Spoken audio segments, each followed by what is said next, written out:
안녕하세요. 저는 서울 아산병원에 근무하는 가정의학과 전문의 전성훈이라고 합니다. 오늘 제가 말씀드릴 주제는 운동과 신체활동입니다. 그래서 신체활동이라고 하는 건 운동 말고 우리가 집안일 같이 집에서 움직이는 여러 가지 요소를 말씀드릴 수 있는데, 그게 전혀 효과가 없다고 생각하시는 분들도 많이 계시긴 하지만 그렇지 않다는 게 제가 드리고 싶은 말씀입니다. 첫 번째로, 운동을 열심히 하면 장기적으로는 사망률이 점점 감소할 수 있는 효과를 볼 수 있고요. 그래서 신체 활동을 많이 할수록 사망률이 감소하고요. 하루에 15분 정도의 운동만 열심히 하셔도 효과가 있습니다. 그래서 하루에 15분 정도 운동만 열심히 하셔도 14% 정도의 사망률 감소를 볼 수 있고요. 하루에 90분 이상 운동을 꾸준하게 한다면 사실은 굉장히 많은 정도의 사망률 감소 효과를 볼 수 있습니다. 중등도 운동하고 그 다음에 우리가 굉장히 고강도 운동을 비교해서 보면, 고강도 운동은 적게 해도 그 운동을 효과를 굉장히 볼 수 있고, 효과로 그 사망률이 감소하는 걸 볼 수 있는데요. 그게 사실은 우리가 어르신들한테는 고강도 운동을 하는 게 무리기 때문에 별로 권해드리지는 않거든요. 그래서 중등도 운동만 꾸준하게 하셔도 사망률 감소가 있다는 걸 말씀드릴 수 있겠습니다. 그 다음 그림은 우리가 운동과 신체 활동을 어떻게 구별할 수 있나 보면, 우리가 그 하루에 사용하는 에너지를 보면 되게 그 기본적으로 사용하는 에너지가 많고요. 그 다음에 NET라고 하는 거하고 운동하고 두 가지가 말씀드릴 수 있어요. 운동으로 할 수 있는 건 많이 사용하면 좋겠지만, 우리가 NET라고 하는 건 신체 활동이라고 말씀드릴 수 있고, 이런 것들이 그 신체 활동을 많이 해도 운동의 효과를 발휘할 수 있는데요. 먼저 정상인 사람들, 체중이 빠진 사람들을 보면 앉아 있는 시간이 407분으로 굉장히 많지 않고요. 그 다음에 서 있거나 아니면 움직이는 시간이 526분인데, 비만한 사람들하고 비교해서 보면 앉아 있는 시간이 170분 이상 적고요. 그 다음에 서 있거나 움직이는 시간도 괴당 150분 이상 적은 걸 볼 수 있습니다. 그래서 서 있거나 걸어 다니는 정도의 신체 활동을 많이 하는 사람이 비만이 적은 걸 볼 수 있고요. 비만한 사람은 앉아 있는 시간이 훨씬 긴 거를 관찰해 볼 수 있는 겁니다. 그래서 우리가 여러 가지 하는 것에 대한 그 상대적인 비교를 해볼 수 있는 건데요. 앉아있기가 거의 활적에 에너지를 소비 않고 서 있는 거는 조금만 더 소비하는 거고요. 그 다음에 집에서 집안일 하거나 아니면 뭐 산책하는 거하고 비슷한 정도로 집안일도 우리가 그 운동 효과가 있습니다. 그래서 에너지를 소비하는 효과가 있는데, 우리가 집안일을 굉장히 하기 싫어하시는 분들이 계시기는 하세요. 물론 하기 싫기는 하지만 그것도 할 수 있을 때까지는 열심히 하시면 좋겠어요. 그 자체가 운동 효과도 있고, 그 다음에 집안일을 뭐 요리나 아니면 청소나 빨래나 이런 것들을 우리가 할 수 있는 능력이 있는 것 자체만으로도 감사한 일이기 때문에 그렇게 하시면 좋겠고요. 그 다음에 운동 효과가 좋은 게 계단 오르기, 빨리 걷기가 굉장히 운동 효과가 좋고요. 그 다음에 천천히 걸어 다니는 거, 산책하는 거, 그 다음에 천천히 걷기 순으로 운동 효과가 있는 것을 볼 수 있습니다. 운동 효과를 비교해서 보면 앉아 있는 것에서 서 있기나 움직이기만 해도 효과가 있고, 계단 오르기나 빨리 걷기가 효과가 좋은 걸 알 수 있으실 것 같습니다. 그래서 우리가 어떤 운동을 했으면 좋겠냐면, 어르신의 신체활동 지침이라고 해서 나와 있는 건 뭐냐면, 일주일에 중강도의 유산소 운동을 150분 정도 이상 하시면 좋겠어요. 많이 하면 300번 해도 좋겠지만 적어도 150분 이상 운동했으면 좋겠고, 아까 불그래프에서 보여드린 것처럼 고강도 신체 운동을 한다 그러면 되게 75분 이상 하시면 도움이 되실 수 있으세요. 되게 중강도의 유산소 운동에 포함되는 게 뭐냐면, 여러분들 많이 하시는 아까 빨리 걷기 같은 거 말씀드릴 수 있겠고요. 그게 제일 효과가 좋은 유산소 운동이고, 그 다음에 자전거 타기, 그 다음에 수영 같은 경우에는 시합을 하면 굉장히 고강도로 운동하기 때문에 연습하는 정도가 하면 그 중강도의 유산소 운동이라고 말씀드릴 수 있겠고요. 고강도의 신체 활동은 대표적인 게 그 등산이나 아니면 계단 오르기 같은 거 말씀드릴 수 있고, 아까 그 빨리 걷기보다 좀 더 빨리 뛰는 조깅 같은 걸 말씀드릴 수 있으세요. 이거는 건강한 어르신들 중에서 운동에 익숙하신 분들이 한다면 일주일에 75분 정도 하시면 150분 반 하는 정도의 똑같은 그 에너지 소모를 경험하실 수 있고, 그 다음에 운동 효과도 경험하실 수 있습니다. 그 다음에 적어도 10분 이상 나누어서 지속하시면 좋겠어요. 이게 지금 이게 일주일에 뭐 주말에 운동하시는 거 등산을 간다고 가정하면 그것만 가지고도 3시간 정도 이상 들어가니까 그것만 가지고도 운동량이 부족한 건 아니지만, 적어도 10분 이상 나눠서 일주일에 하루에 30분씩 5번 이상 나눠서 운동을 하시면 좋겠고요. 실은 유산소 운동만 가지고는 부족해요. 그래서 근력 운동을 2번 이상 했으면 좋겠고, 평형성 운동을 했으면 좋겠는 게 뭐냐면, 여러분들 그 낙상이 그 연세 드신 어르신들한테 문제가 될 수 있는데 근력 운동하고 평행성 운동을 병행하시면 낙상을 예방할 수 있어서 윗몸 일으키기, 팔굽혀 펴기, 계단 오르기 같은 근력 운동을 했으면 좋겠고요. 그다음에 평행성 운동은 옆으로 걷기, 앉았다 일어나기 같은 그런 운동을 하셔서 근력 운동을 겸해서 그렇게 넘어지지 않는 운동, 평행성 운동을 진행하시면 좋겠습니다. 제가 운동을 열심히 하십시오 말씀하시면 바빠서 운동을 못한다고 하시는 그런 경우가 생길 수 있는데요. 운동할 시간을 먼저 정하셔야 합니다. 남는 시간에 운동하는 생각 버리고 먼저 운동부터 하고 남는 시간에 움직이시면 좋겠고요. 아까 말씀드렸던 대로 정 운동이 진짜로 하지 못하면 일상생활에서 움직이기부터 시작했으면 좋겠고, 그 다음에 자가용 이용하지 말고 대중교통을 이용해서 조금이라도 많이 걸을 수 있도록 그렇게 하시는 걸 권유해 드립니다. 그 다음에 나는 운동을 좋아하지 않는다 이런 말씀 드리는 분들 계세요. 그래서 운동을 좋아하지 않는다면 그게 실제로 선택이 아니라 필수니까 운동 대신 움직이기를 늘리고 걷기만이라도 실천할 수 있도록 그렇게 해주시면 좋겠어요. 그 다음에 실제로 몸이 불편해서 운동하지 못한다고 하시는 분들이 계시잖아요. 뭐 무릎이 아프다거나 허리가 아프다거나 아니면 심장이 안 좋다거나 여러 가지 문제가 있어서 몸이 불편해서 운동하지 못한다고 말씀하시는 분이 계시는데, 운동하기 전에 그럼 먼저 진찰부터 해보셔야 돼요. 운동하기 전에 먼저 해야 되는 진찰이 뭐냐면 심장에 문제가 없는지, 우리가 열심히 심하게 운동을 해도 심장이 제 기능을 다할 수 있는 검사, 운동 부하 검사라는 거 해볼 필요가 있겠고요. 그 다음에 무릎이나 어디에 문제가 없는지 하는 그런 운동을 했으면 좋겠고요. 그래서 중강도 운동을 중간중간 쉬면서 평지 걷기 같은 이런 운동부터 시작해서 차차차차 늘릴 수 있도록 그렇게 하시면 좋겠어요. 아마 한 번씩 보면 69세 남자 환자가 최근에 은퇴하셨어요. 그래서 주로 하시는 일은 지금 집에 앉아서 TV 보거나 노인정에서 친구하고 이야기 같은 걸 하시고 있고요. 지금 먹는 약은 혈압약을 드시고 계세요. 그래서 이분은 지금 이제부터 운동을 열심히 하고 싶다고 말씀드리시겠어요. 그래서 이때 해야 되는 게 운동부하 검사입니다. 운동부하 검사는 원리가 어떻게 하는 거냐면 러닝머신 위에 올라가서 심전도를 붙이고 우리가 걷거나 뛰게 해서 이 사람이 운동하는데 문제가 없는지 확인하는 건데요.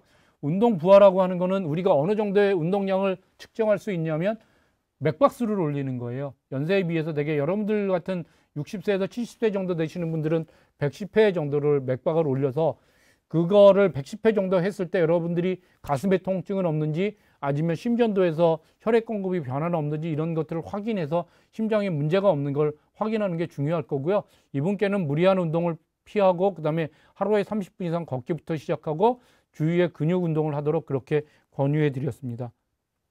그래서 이분이 지금 고혈압 약을 드시고 계시잖아요. 그래서 고혈압을 가지고 계신 분들이 운동할 때 주의하셔야 될 게 뭔지 확인해서 보면 먼저 유산소 운동을 주로 하셔야 돼요.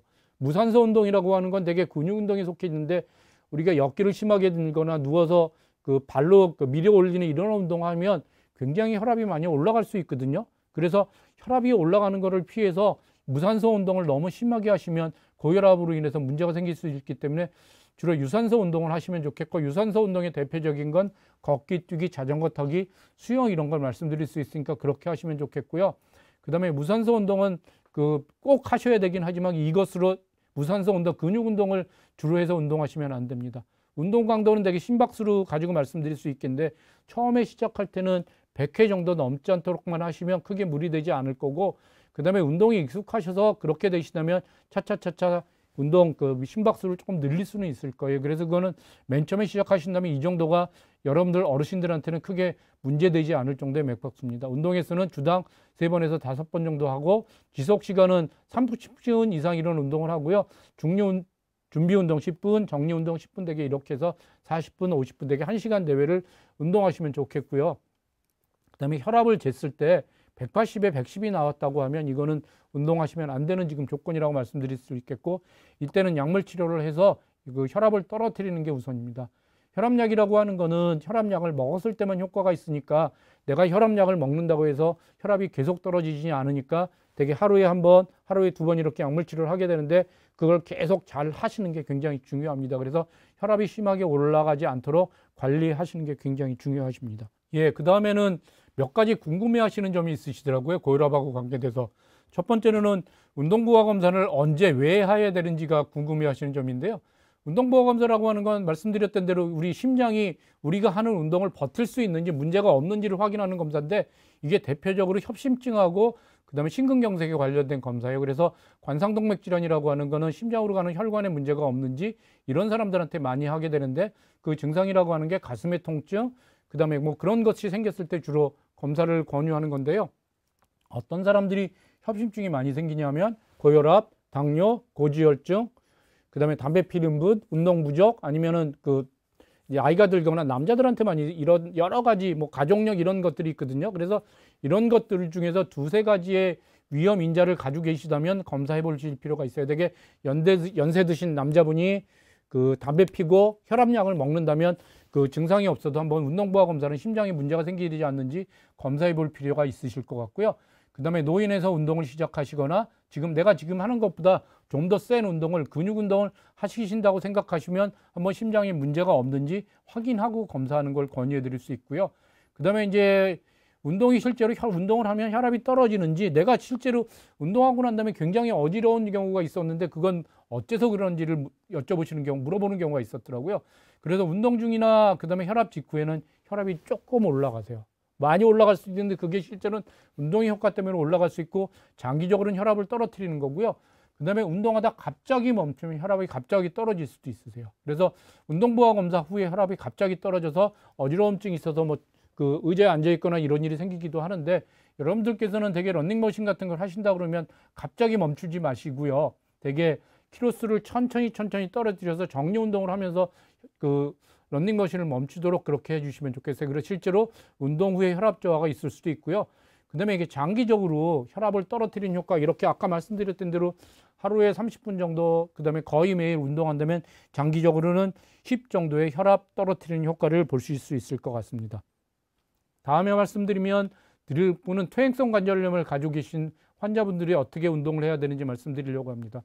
퇴행성 관절염 되게 많이들 가지고 계시잖아요. 되게 양쪽 무릎의 통증 아니면 한쪽 무릎의 통증 이런 것들로 호소하시는 경우가 많고요. 이분은 72세 여자 환자분이셨고요. 고혈압, 그 다음에 고지혈증을 약을 먹고 있고, 그 다음에 퇴행성 관절염이 심해서 진통소염제를 거의 매일 드시고 계세요. 그 다음에 체질량 지수가 27.2라고 하는 건 체중이 조금 많이 나가시는 거예요. 완전히 비만은 아니지만 좀 보기 좋은 정도의 비만을 과체중을 가지고 계신 거고요. 이분은 지금 70대 때 정도의 양쪽 무릎에 퇴행성 관절염을 진단받으셨고요. 계단을 오르내리기가 힘든다고 말씀하셨어요. 그래서 무릎에 무리가 가지 않는 그런 운동이 중요한데, 무릎에 무리가 가지 않는 운동, 아까 말씀드렸던 대로 계단은 지금 오르내리기가 굉장히 불편해 하셨잖아요. 계단을 내려가는 게 제일 불편하게 문제가 될 수 있는 거고요. 그 다음에 무릎에 나쁜 게 뭐냐면 쪼그려 앉는 것처럼 무릎을 아주 심하게 구부리는 게 사실은 무릎에 굉장히 많은 부담을 주거든요. 그거를 안 하시도록 하시면 좋겠고, 그래서 평지 걷기를 권해드릴 수 있고요. 그 다음에 위험하지 않은 건 고정식 자전거가 위험하지 않은데, 앉은 상태에서 발을 완전히 뻗을 수 있으세요. 그래서 안장을 약간 높여서 무릎 위에 완전히 피도록 해야 되고, 구부린 상태에서 페달을 완전히 밟지 못하면 그 구부러진 무릎 때문에 통증이 오실 수 있고요. 그 다음에 수중 운동이 좋을 수 있는데, 수중 체조나 수영에서 평형은 피하시면 좋겠어요. 무릎을 많이 굳히는 그런 문제가 있으시기 때문에. 그래서 운동 처방을 한다면 걷기를 중심으로 해서 열심히 운동하시도록 그렇게 하시면 좋겠고, 그 다음에 환경이 되시면 수영 같은 걸 시작하시면 좋겠고요. 그 다음에 물속에서 하는 수중 체조 같은 게 굉장히 무릎의 부담을 줄여주니까 그런 운동을 열심히 하시면 좋겠습니다. 그 다음에 앉았다 일어났다 하는 근육 운동을 하시도록 그렇게 하시면 좋겠어요. 그게 지금 실은 무리하지 않으면 앉았다 일어났다 하는 운동이 굉장히 무릎에 좋거든요. 무릎 운동에서 제일 중요한 게 뭐냐면 허벅지 근육을 키우는 게 무릎의 통증을 줄이기 위해서 굉장히 중요한 거고요.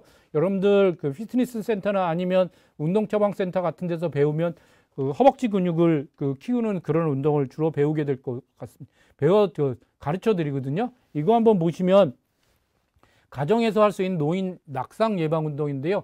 여기 지금 앉았다 일어났다 하는 건데, 앉았다 일어났다 했을 때 지금 효과가 있는 부분이 허리하고 이 허벅지 부분이세요. 그래서 제일 먼저 할 건 뭐냐면, 앉았다 일어났다 하는데, 앉았다 일어났다 하면 굉장히 위험하실 수 있으세요. 힘이 없으시면. 그래서 이렇게 유지하고 의자에서 앉았다 일어났다를 하세요. 이게 실제로 여러분들이 그 근력이 있는지 없는지 그 진찰하는 그 포즈기도 해요. 그 다음에 이게 이거는 좀 시유화하시면 앞발을 들고 그 다음에 똑같은 자세에서 앉았다 일어났다 엉덩이에 운동을 대세요. 의자에서 앉았다 일어났다고 좀 더 자신 있으면 엉덩이를 안 대시면 굉장히 충분한 효과가 있을 수 있고요. 이분은 조금 무릎에 무리가 가실 수 있으세요. 제일 중요한 게 뭐냐면 무릎이 이 앞으로 튀어나오지 않으면 안 돼. 요거보다 발끝보다 앞으로 나오면 안 되세요. 그래서 무릎의 통증이 조금 더 심한 분들은 무릎을 직각으로 유지하시면 되세요. 그래서 직각으로 유지하는 그 스쿼트 기계가 있어요. 그래서 이 무릎을 직각으로 유지하면서 스쿼트를 하려면 내려가면 어떻게 되냐면 이게 앞으로 점점 구부러져요. 그래서 어르신들한테 하는 그 어르신들이 하는 스쿼트를 배우시게 되면 무릎을 구부리지 않으면서 조금 더 앞으로 기울여서 구부리시면 무릎에 부담이 가지 않으면서 스쿼트를 하시면서 허벅지 운동을 굉장히 키우실 수 있으니까 그렇게 하시고요. 그래서 하실 수 있으면 좋겠지만 정 안 되면 이렇게 책상에 앉았다 일어났다라도 하시도록 그렇게 하시면 좋겠어요. 그 다음에 한쪽 무릎을 지금 한쪽 무릎을 들고 쓰는 거잖아요.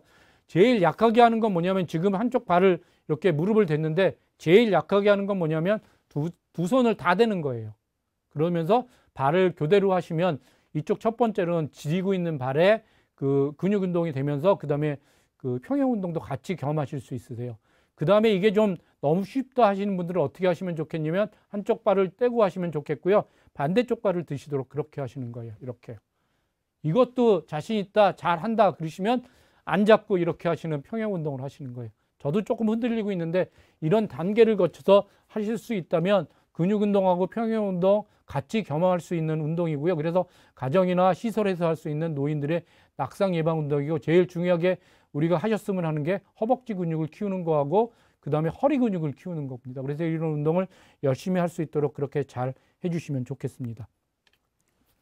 그래서 노인한테 필요한 운동이 뭐냐면 유산소 운동이 중심이에요. 그 다음에 근력 강화 운동을 절대로 빼먹으면 안 되고 유연성 운동하고 균형 운동을 좀 더 잘 하실 수 있도록 아까 말씀드렸던 대로 유산소 운동은 걷기가 제일 쉽게 할 수 있고 수영, 그 다음에 수중 체조 이런 거 하시면 좋겠고 근력 강화 운동은 계단 오르기를 할 수 있으면 근력 강화 운동이 되는데 무릎이 아프시다 그러면 절대로 하실 필요 없어요. 무릎 가서.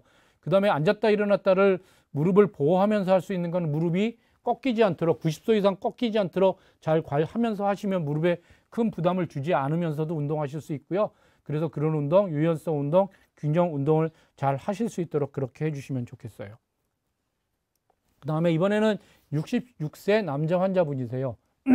20년째 당뇨 진단 치료 중인데 당화혈색소가 8.2%예요. 8.2%는 정상 범위가 얼마죠? 되게 6.5%를 유지했으면 좋겠는데 6.5% 이하가 유지고 그 다음에 적어도 7% 이하를 유지하라고 말씀드릴 수 있는데 이분은 최근에 갑자기 뭐 7%, 6.8, 6.9 하다가 8.2%로 갑자기 올랐어요. 그래서 의사가 운동을 좀 더 늘려야겠다가 그렇게 말씀해 주셨고요. 그래서 이분은 운동을 좀 늘려야겠다. 약도 이게 지금 8.2 정도 되면 잘 조절되지 않으면 약을 늘려야 되는 상황인데 이분은 지금 약을 늘리지 않고 운동을 늘려서 그 당뇨를 조절하고 싶으신 마음이 있으세요. 현재는 주말에만 등산을 하고 있고 지금 일을 하고 계시기 때문에 그래서 운동을 좀 더 많이 하시길 원하시는 분이세요. 그래서 이분은 지금 어떻게 해야 되느냐? 첫 번째로 당뇨 환자가 운동하는데 제일 위험한 건 뭐냐면 저혈당이세요. 그래서 저혈당이 어떤 분들한테 많이 오시냐면 저혈당이 그 위험성이 큰 약물이 있어요. 제일 위험성이 큰 거는 인슐린 주사를 맞는 분들이 저혈당 위험성이 제일 많고 그 다음에 아마릴이라고 하는 약품으로 대표되는 우리 체중에서 인슐린을 나올 수 있게 하는 그런 당뇨약들이 있으세요. 그래서 그런 위험성이 없는 건 아닌지 그런 저혈당이 위험이 큰 약이 아닌지 점검하는 게 1번이고요. 그 다음에 저혈당이 큰 위험성이 있느냐면 반드시 저혈당의 예방을 위해서 식사한 다음에 운동을 하셔야 돼요. 공복 시에 운동을 한다면 혈당이 떨어져서 실제로 저혈당이 될 수 있는데 우리가 저혈당하고 고혈당하고 두 개를 비교해서 보면 저혈당이 훨씬 더 위험하세요. 저혈당은 심지어는 정신을 잃을 수도 있기 때문에 저혈당이 더 위험하니까 차라리 고혈당이 덜 위험한 겁니다. 그래서 저혈당은 예방하시는 게 좋겠으니까 식사 후에 운동하시면 좋겠고요. 그 다음에 이분처럼 지금 운동량을 늘리던가 하면 운동보아 검사를 한번 해보시는 게 좋겠어요. 왜냐하면 지금 주말에 등산을 하고 있으니까 크게 문제는 없겠지만 운동량을 조금 더 늘리는 측면에서는 심장에 문제가 없는지를 확인하는 차원에서 운동보호 검사를 했으면 좋겠고요. 그래서 규칙적으로 30분 운동하시면 좋겠고, 신체 운동을 늘리도록 중강도의 빨리 걷기를 했으면 좋겠고, 익숙하면 늘려야 돼요. 그래서 이분은 지금 해야 될 게 뭐냐면 주말에만 시간이 있지만 좀 더 시간을 늘려야 되겠고, 그게 매일 하는 게 가장 바람직하기 때문에 규칙적으로 30분 운동을 했으면 좋겠고요. 그 다음에 30분 운동하면서 그거 가지고도 부족할 수 있으니까 신체 활동을 늘릴 수 있도록 그렇게 했으면 좋겠고요. 중강도의 빨리 걷기를 시작해서 그 다음에 익숙하면 늘려야 합니다. 그 다음에 근력 운동이 필수인 거를 당뇨 환자들한테 말씀드릴 수 있을 것 같습니다. 그래서 제가 드릴 말씀은 이 정도로 다 말씀드렸고요. 제가 이제 요약해서 말씀드릴게요. 첫 번째로 고혈압 환자들 같은 경우에는 운동을 해야 되는데, 고혈압 환자들 같은 경우에는 근력 운동을 많이 하시지 않도록 하시면 좋겠어요. 그 이유는 근력 운동을 많이 하시면 근력 운동할 때 혈압이 굉장히 많이 올라갈 수 있습니다. 그래서 그거에 주의하시면 좋겠고요. 두 번째로 많이 분들이 무릎이 많이 아픈 퇴행성 관절염 환자분들이 많이 있으시잖아요. 그래서 퇴행성 관절염을 놓고 보면 무릎에 무리가 가지 않도록, 그 다음에 퇴행성 관절염에 좋은 허벅지 근육을 키우는 운동을 하시는 게 중요하세요. 허벅지 근육을 키우는 건 그냥 걷기만 가지고는 되는 게 아니니까 기본적으로 빨리 걷기 하는 건 꼭 하셔야 되는 운동이고요. 그 다음에 유산소 운동 중에서 무릎이 많이 아프시면 무릎에 무리 가지 않도록 수영, 그 다음에 수중 운동을 하시고요. 그 다음에 수영하면서 무릎이 아프시다고 하면 평영은 많이 하지 않도록 나중에 자유형 같은 걸 중심으로 해서 운동하시도록 그렇게 하시면 좋겠고요. 그 다음에 그래서 무릎에 무리 가지 않도록 하는 스쿼트가 있기는 해요. 무릎에 무리 가지 않도록 하는 그 스쿼트의 제일 중요한 건 뭐냐면 무릎이 90도 이상 꺾이지 않도록만 하면, 그 좀 자세가 원래 하는 스쿼트는 허리를 꼿꼿이 세우고 하는 건데 허리를 좀 구부리면서 하시면 실제로 그게 하실 수 있으니까 그 무릎 운동을, 그 근육 운동을 해서 허벅지가 이렇게 굵어질 수 있도록 그렇게 노력해 주시면 좋겠고요. 그래서 허벅지를 운동을 열심히 하시면 무릎 통증도 줄일 수 있을 겁니다. 그래서 무릎에 무리 가지 않도록, 그 다음에 허벅지를 늘릴 수 있는 근육 운동을 병행해서 통증을 줄일 수 있도록 그렇게 노력해 주시면 좋겠어요. 그 다음에 이제 마지막으로 당뇨 환자분들 같은 경우에는 제일 조심하셔야 될 게 뭐냐면 저혈당을 조심하셔야 되니까, 저혈당을 하지 않기 위해서는 공복 시하는 운동 피했으면 좋겠고, 그 다음에 특히 저혈당을 유발할 수 있는 약을 드시거나 인슐린 주사를 맞고 계신 분들이 조심하시도록 그렇게 주의해 주시면 좋겠고요. 그 다음에 당뇨 환자들 중에서 유산소 운동은 하지 않고 근육 운동만 하신다고 생각하는 분들도 계시긴 하는데, 중요한 건 유산소 운동을 중심으로 해야 되고 근육 운동을 병행하시는 게 제일 중요합니다.